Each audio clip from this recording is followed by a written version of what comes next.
Welcome to episode 94 of Rebirth Revolution. My name is Melissa Olson. This week we are back with a review of the final 6 New Year's resolutions for 2021. We're checking in to see how well we are meeting our objectives. These resolutions were covered in episodes 72, 73, and 74. Here we are halfway through the year, so it's time to take a fresh look. Resolution 7 is realize and accept the boundaries of your influence. You can only control yourself. This is a concept that I truly hope is sinking in. I know it flies in the face of what the culture tells us, especially as women. As women, we are taught that our value is calculated by how we care for others, and there is rarely any sort of limit put on that. It leads to unhealthy enmeshment and saps us of the energy we need to move our own lives forward. And there are consequences to being overly enmeshed. It can go a couple of different ways.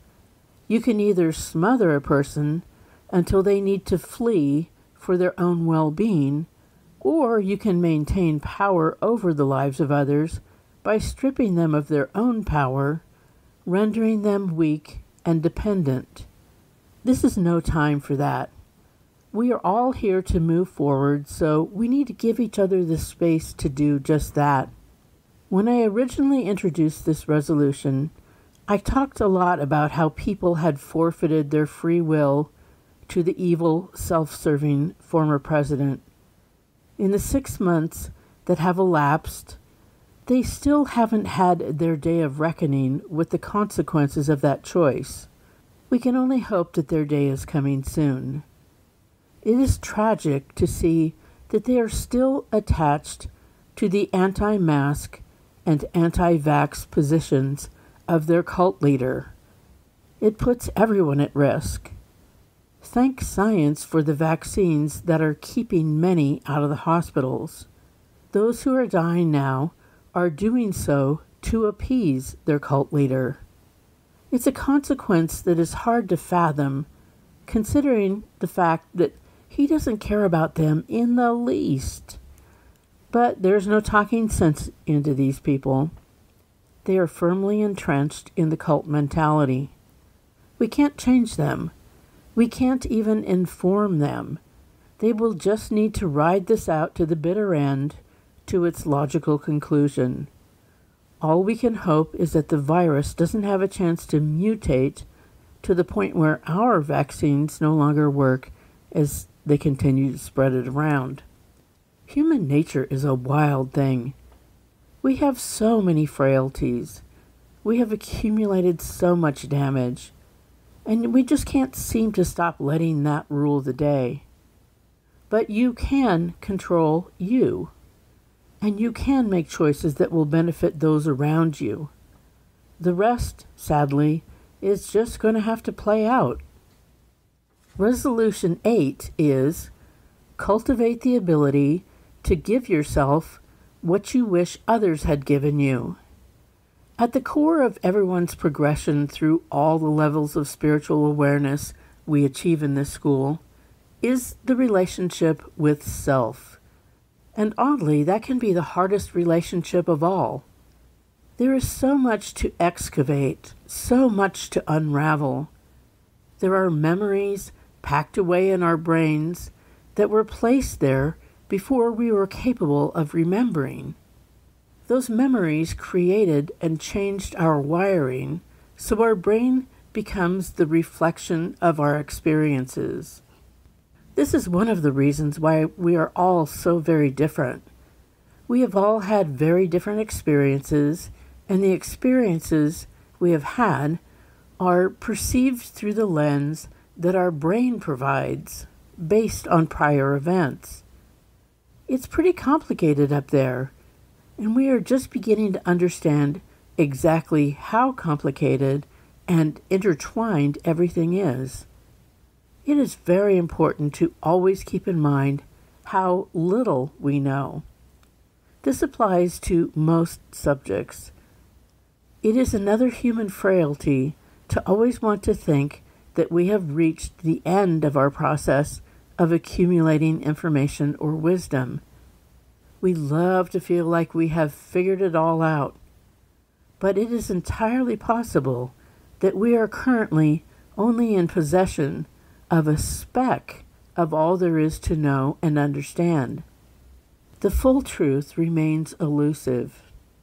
There's that saying from the French novelist Gustave Flaubert, "There is no truth, there is only perception." He lived in the 1800s, so this is nothing new. But I think we can agree that some who are alive today are really taking this to the extreme. Our perceptions come from our customized brains, and they don't often match up perfectly with anyone else's perceptions. So one of our perceptions is what we did and did not get in our upbringing. No one had the parents who were able to get it all right, nor should this ever be the objective. There is work we are here to do that has nothing to do with our parents or caretakers. We are here to figure out things that will never be a part of their curriculum. One of the things we are here to figure out is where our gaps exist.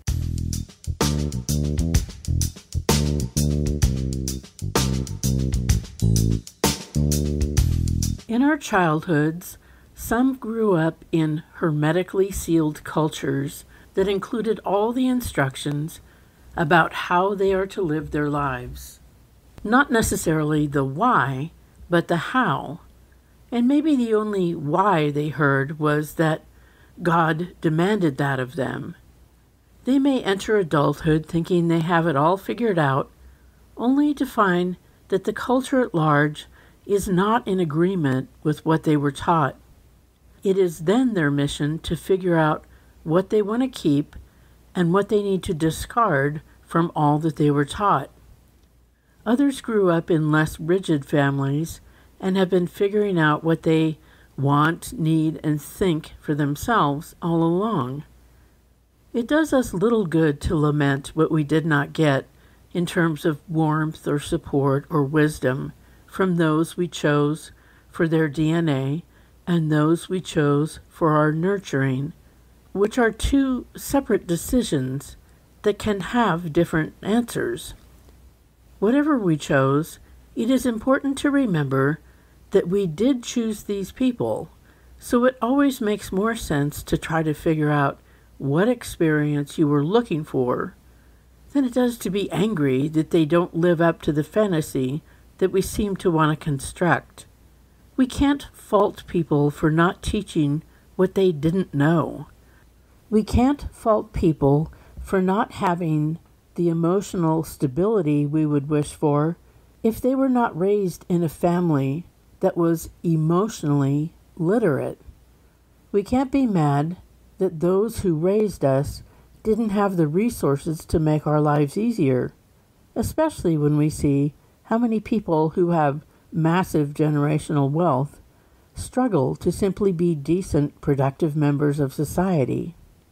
It is safe to assume that it all turned out the way it was supposed to turn out.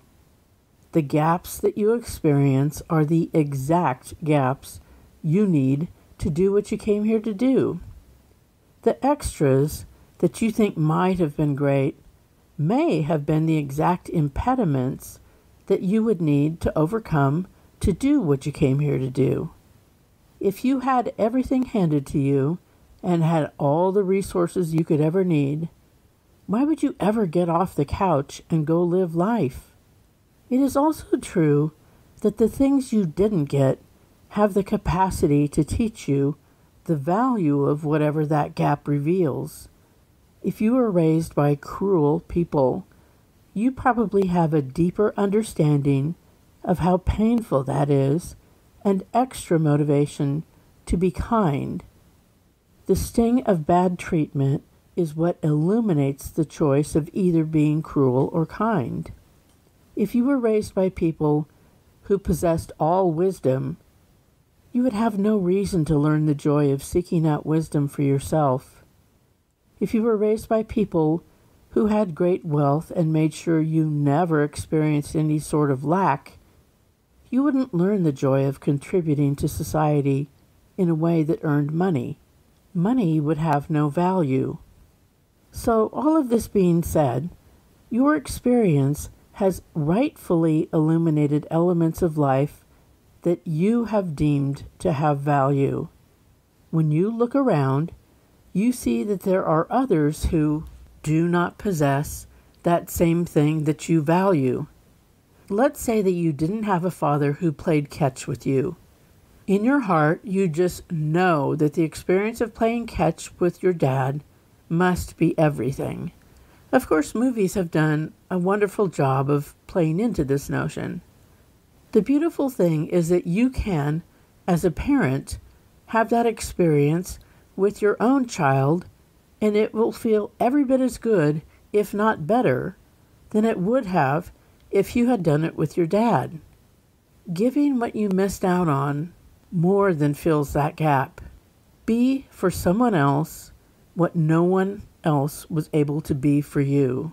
Because if you didn't get it, chances are you know how much it matters. Resolution 9 is, this is the year to get real about what you honestly want and what you are realistically willing to do to get it. Life can become overwhelming when you realize that there are millions of things that you could choose to do. The point, though, is to figure out what matters to you most and do that. You have a finite amount of energy and a finite number of hours in a day. There must be a paring down of options. It makes me think of how I would pack back in the olden days when I used to go on vacations. My first impulse was to take every single thing that I could possibly ever want or need while away from home. Just pick up my life and move it elsewhere. Of course, this is a daunting task and always results in overpacking and wishing you didn't have so much to lug around. So I figured out a way to back into it. My strategy became super narrow and focused. The process begins with the question, what would I be unable to replace should I forget it? This makes me start with my ID and ticket, though now phones can substitute for the printed tickets. What would I be unable to purchase at a store once I arrived there? Implicit in this is the mental permission to replace whatever I forgot, which frankly takes all the pressure off.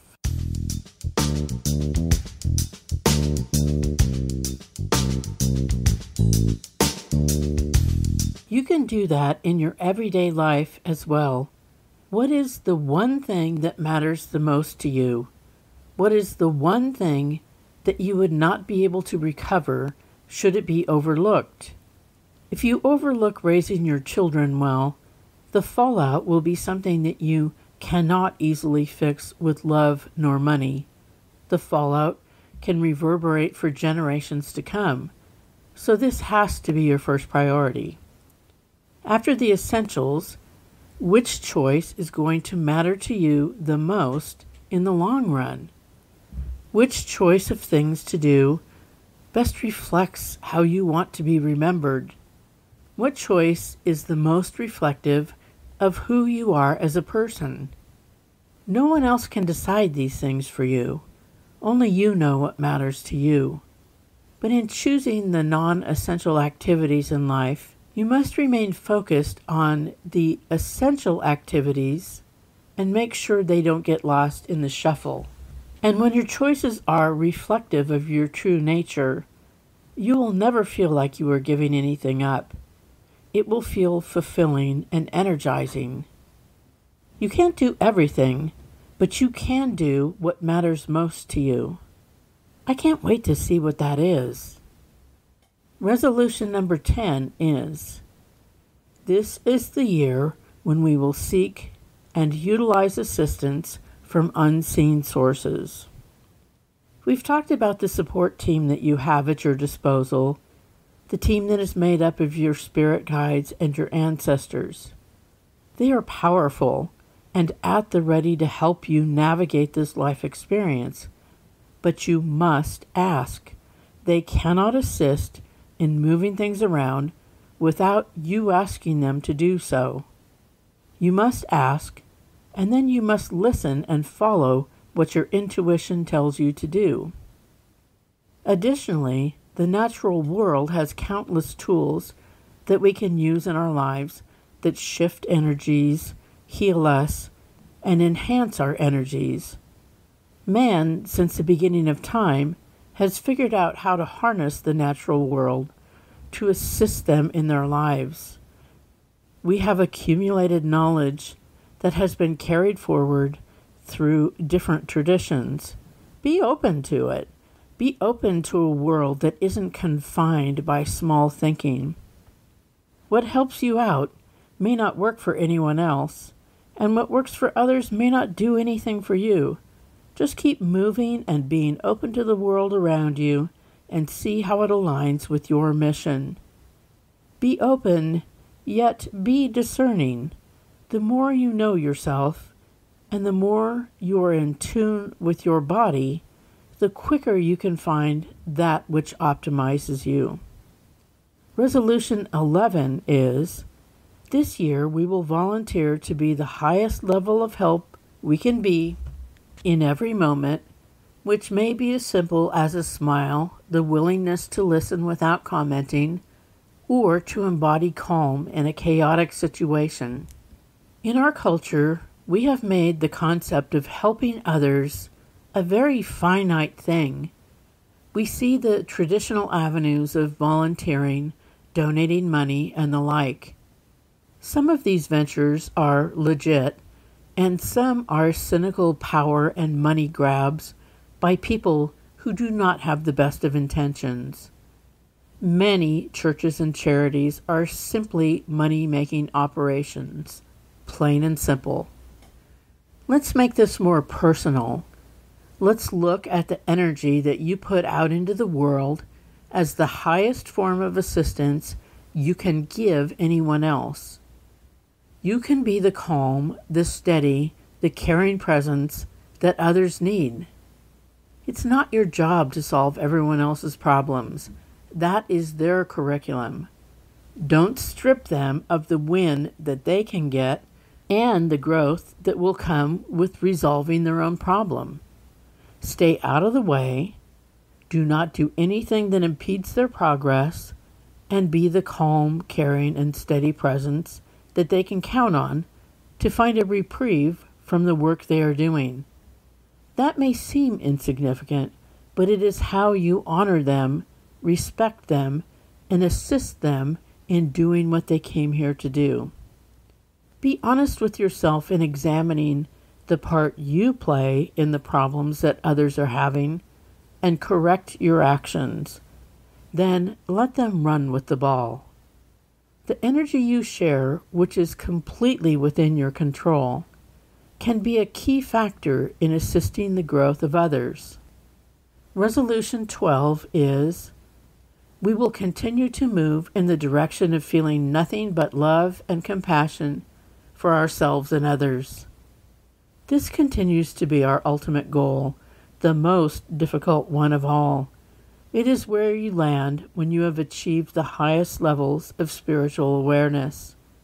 It is difficult because you are on a journey that requires you to strip away everything that is not love and compassion. And that's a lot. It includes most of the things that we think and do. We are working to undo our conditioning and go against our inherent frailties. It is the task of mastering all of the frailties we have built into us and living in a way that not many can. I hope we have all inched a bit closer to this goal line.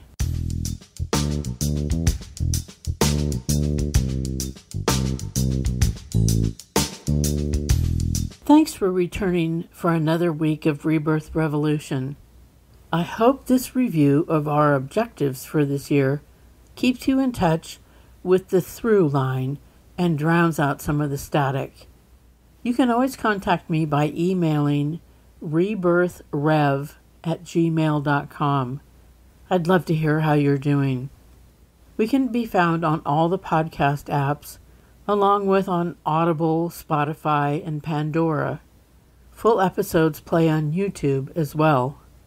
Until next week, harness your energy, practice what brings you peace, get vaccinated if you haven't already, and plot out a wonderful life.